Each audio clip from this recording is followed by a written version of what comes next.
다음 질문인데요. 부모님이 파킨슨병인데 약을 먹으면 하루 종일 속이 너무 울렁거리고 불편하다고 힘들다고 하십니다. 그래서 의사 선생님한테 여쭤봤는데 약의 특성상 어쩔 수 없다고 하시더라고요. 그 불편함 때문에 몇 년째 약을 먹지 않고 있는데 이래도 괜찮을까요? 혹시 속이 불편하지 않은 다른 약이 있는지 궁금합니다.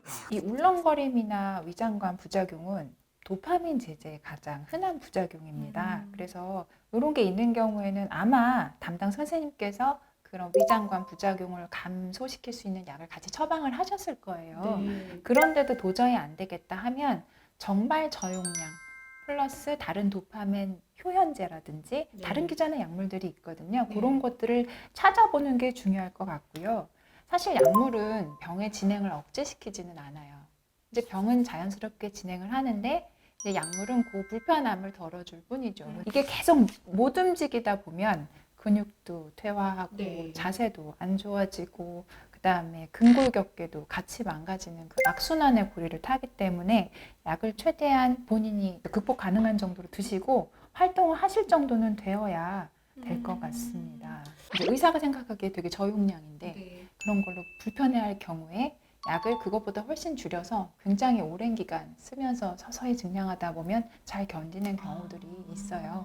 그래서 이제 여러 가지 방법들이 있으니 그런 것들을 좀 상의를 해보시면 좋을 것 같아요. 다음 질문 볼게요. 우리 작은 이모가 63세신데 조현병과 파킨슨병을 같이 앓고 계십니다. 수의적 신체 행동은 물론이고 정신적으로도 아프시니까 손발을 못 쓰는 줄 아세요, 본인이? 정신병원에 올 초부터 입원해 계신데 본인은 밥을 떠서 먹을 수도 없고 걷거나 대소변 보는 것도 못한다고 믿고 아무것도 안 하려고 하십니다. 식음 거부하셔서 캔 같은 유동식만 억지로 먹이고 있다는데 그대로 두면 사망하실 것 같다고 전원을 권유받았거든요.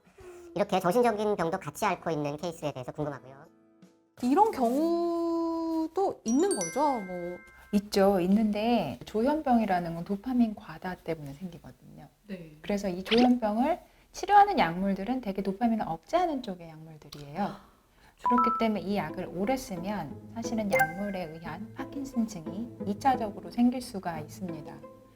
근데 이제 왜 그러면 그런 약을 쓰냐? 조현병을 조절하지 않으면 일상생활이 안 되니까요. 이런 정신적인 문제가 있으면 사실은 이게 우선이에요. 그렇지만 그 중에서 가능한 이런 부작용이 좀 적은 약으로 바꿔보려고 시도는 할 수 있을 것 같습니다. 그런데 이제 요거는 정신건강의학과 주치 선생님하고 상의를 하셔야 되고, 사실은 정신적인 문제를 여기서 이제 말씀하신 것처럼 다 할 수 있는데 이것도 못한다 저것도 못한다 한다고 하시잖아요. 근데 이게 좀 오해이신 게요. 진짜 못하는 거예요. 우리가 이제 마음의 병을 꾀병하고 착각을 하시면 안 되는데, 마음의 병은 실제로 내가 그렇게 못할 수밖에 없는 그런 기전이 있어요. 예를 들어 눈이 멀쩡하게 보이는데 실제 장님처럼 행동하시는 분들도 있거든요. 근데 그분은 정말 안 보이는 거예요. 마음의 병 때문에. 그래서 꾀병하고는 좀 다르고요. 그래서 실제로 본인이 이것 때문에 매우 불편해 하실 겁니다. 이번 케이스 같은 경우에는 조현병 치료가 더 먼저다라고 말씀을 주셔서 그렇게 하시면 좋을 것 같아요. 네, 하나 더 보겠습니다. 4년 전쯤에 친정엄마께서 손떨림이 너무 심해서 파킨슨병 검사를 했어요. 검사 결과는 파킨슨병이 아니었는데 검사 중에 뇌동맥류가 발견돼 수술을 하셨죠. 하지만 여전히 손떨림은 심하신데 왜 그러실까요? 다시 한번 파킨슨병 검사를 해봐야 할까요? 여기 이제 파킨슨병에 손떨림이 있다, 증상이 있다 이것 때문에 물어보신 것 같아요.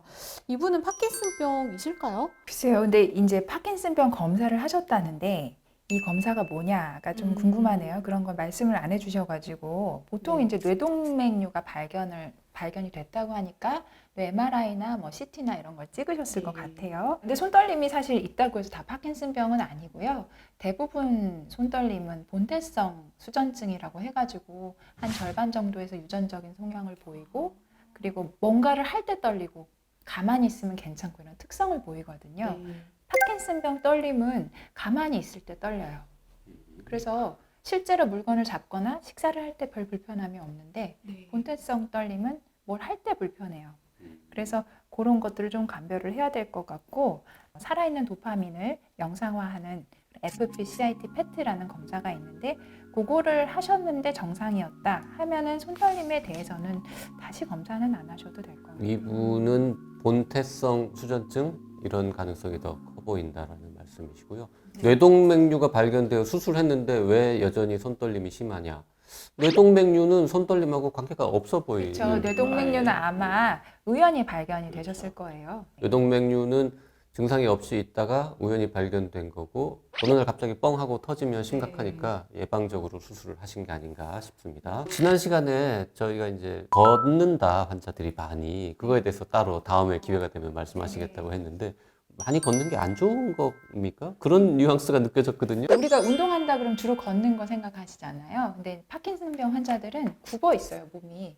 목도 굽어 있고 등도 굽어 있고 그렇단 말이죠. 근데 우리가 직립보행을 하면서 허리나 목에 상당히 부담이 가거든요. 그렇게 잘못된 자세로 오랫동안 걸으면 유산소 운동은 되겠지만 반대로 우리가 허리나 그다음에 무릎이나 이런 관절 상당한 무리가 가기 때문에 일단 자세를 바르게 할 수 있게 근력을 키우고 스트레칭을 하고 몸을 자세를 바르게 할 수 있는 다음에 그 다음에 걸으셔야 이게 운동이 되는 거예요. 그래서 이제 다리 하체 근력을 튼튼하게 하기 위해서 자전거를 탄다든지 뭐 변형된 스쿼트 방법이라든지 이런 것들을 말씀을 드리고 몸이 굽어진 건 좀 펼 수 있는 운동을 말씀을 드리고 그런 다음에 충분히 해서 몸이 좀 자세가 개선된 다음에 걸어라. 그것도 가장 상태가 좋을 때.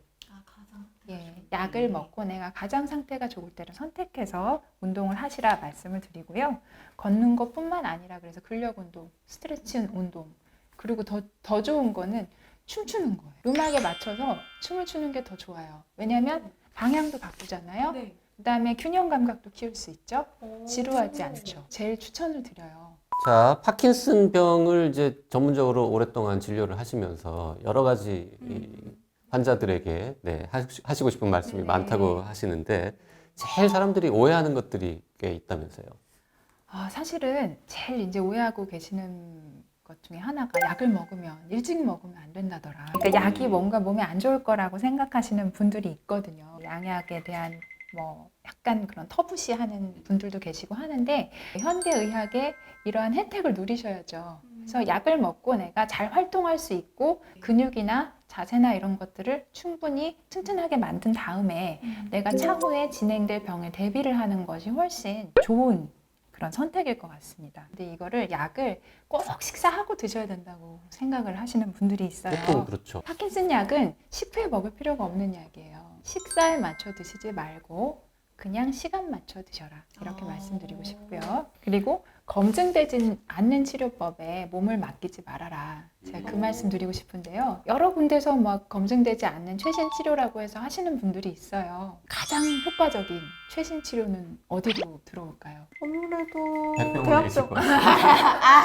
대학병원에 서울 백병원에. 들어와요. 백병원에 있죠, 네. 그렇습니다. 그래서 대학병원에 가장 먼저 최신 약이 들어와요. 그러니까 다른 데 눈을 돌리실 필요가 없습니다. 그다음에 비타민 섭취 되게 중요한데요. 파킨슨병 환자분들한테는 비타민 B군하고 엽산이 이제 풍부한 그런 음식들이나 영양제를 선택하실 때 성분이 좀 더 높은 것을 선택하시라. 또 있습니까? 중요한 거? 예상치 못하게 넘어지는 경우가 있으니까 집 안에 이렇게 보호대나 날카로운 것들은 좀 이렇게 보호대를 하시는 게 좋고요. 손잡이 같은 거 설치를 하시는 게 좀 이제 낙상일 때 예방을 위해서 좋을 것 같아요. 네, 오늘 김정 교수님하고 이제 2차례 걸쳐서 파킨슨병에 대해서 알아봤는데요. 이 방송이 파킨슨병 환자랑 가족분들한테 정말 도움이 되는 방송이 되었기를 바랍니다.